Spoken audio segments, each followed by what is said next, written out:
Hello, welcome to this lecture on process control,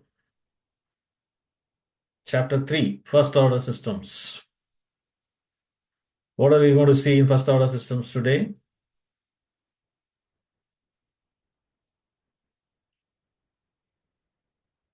We'll be discussing the impulse response of first order systems. The previous classes we have seen about the step response and what are its features. And in this class, we'll study the impulse response. We'll give an impulse input to a first order system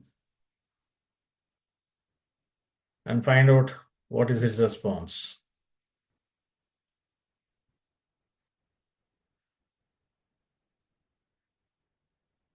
So this is the impulse input. Sorry, this is a transfer function of a first order system. We all know k by tau s plus 1. K is the gain of the system or process. Tau is a time constant. Now you give an impulse input. What is an impulse input? We discussed about impulse input in one of my earlier lectures. So impulse input is a function which is 0 everywhere except at the origin, except at t equal to 0, at which place it is infinite. So sudden change in volume, sudden change in magnitude, and a very quick decrease, very quick change back to the original value. A function which changes to a new value and returns to the original value almost instantaneously, within a very small, infinitesimally small amount of time. So that is an impulse input. How do you write it? It's denoted by del t. Impulse input is denoted by del t. So usual method, take Laplace transform. X of s, L of del t is 1. So x of s is 1. So substitute here y of s. In this formula, if you substitute x of s, you get y is equal to x into g. That is k by tau s plus 1 only. So what is the inverse of this? K by tau s plus 1. This is a simple formula, simple equation, k by tau s plus 1. The inverse of this again has been done earlier. The description is given above and below. So you can refer to that if you want. It's a simple function, 1 by tau s plus 1. The inverse of this is y of t equal to k by tau into e power minus t by tau. So this is the impulse response equation. So when you give an impulse input to a first order system, we are going to get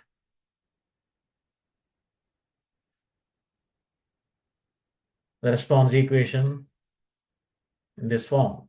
So this is an exponential decaying function. The response is an exponential decaying function. It's a simple equation. And what will be its values? For example, when you put t equal to infinity, ultimately, what will be its value? When you put t equal to infinity, this function becomes 0. As t equal to infinity, yt becomes 0. This is the ultimate value because impulse input itself increases and comes back to the original value. Suppose initial value is 0. From 0, it increases to a higher value and returns to the original value at the same time, 0 only. But the response takes infinite time to reach to the original value 0. Now, how does it behave? And just after t 0, just after the disturbance, till infinity. So let us plot this equation and see. Let us plot this equation. This takes infinite time to reach 100% of the change in input. Input changes from 0, goes to higher value, comes back to 0 input. So input is changing for an instantaneous fraction of time, for a small fraction of time, it changes from 0 to high value, but back to 0 after a very, very infinitesimally small period of time. But the response takes infinite time to reach 100% of the change in input. So let us plot this equation. It's an exponentially decaying function. So let us plot this and see how it will look in the transient period. That is t greater than 0 onwards in the finite period. So I'm going to plot this t by tau on the x-axis, and all these constants together on the y-axis. That is y into tau by k on the y tau by k, or y into tau by k on the y-axis. Because t by tau is a dimensionless form number, so I'll plot t by tau in the x-axis. So this is t by tau on the x-axis. So this graph is a plot of the impulse response equation.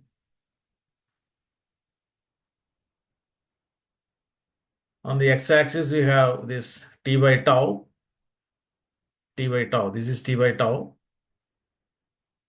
This is t by tau here. It's written here, and I hope it is visible. T by tau. So x-axis is t by tau, and y-axis is y into tau by k. So this is y tau by k. Y into tau by k. So this is a plot of the impulse response equation which we derived just now. So for the convenience, I taken t by tau dimensionless parameter in the x-axis and y tau by k on the y-axis, so that the initial value is 1. When you put t equal to 0, it is 1, and the initial value is 1, and it takes infinite time to reach the 0 again. So in between, changes like this, even though it takes infinite time theoretically to reach the 0, to reach the initial value back after the disturbance. But practically, you can see somewhere around here, when t equal to 3 tau or t equal to 4 tau, it practically reaches the original value, which is also the ultimate value. So the ultimate value, sorry, it should be the other way. The ultimate value, which is the same as the initial value before the disturbance, initial value before the disturbance, is reached theoretically at infinite time, but practically when t equal to 3 tau or 4 tau, as seen here. So this is practically 0, very close to 0. T equal to 4 tau, like here, the y value, y tau by k, y axis is around 0.02, 0.02 here. So which is practically as good as 0 itself. So even though theoretically it takes infinite time to reach 100% of the input change, that is going back to 0, but practically we can consider that the response is essentially completed in about 3 or 4 time constants.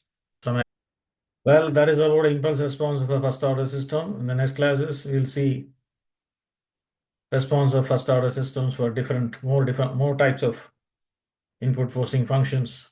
So different types of other input forcing functions.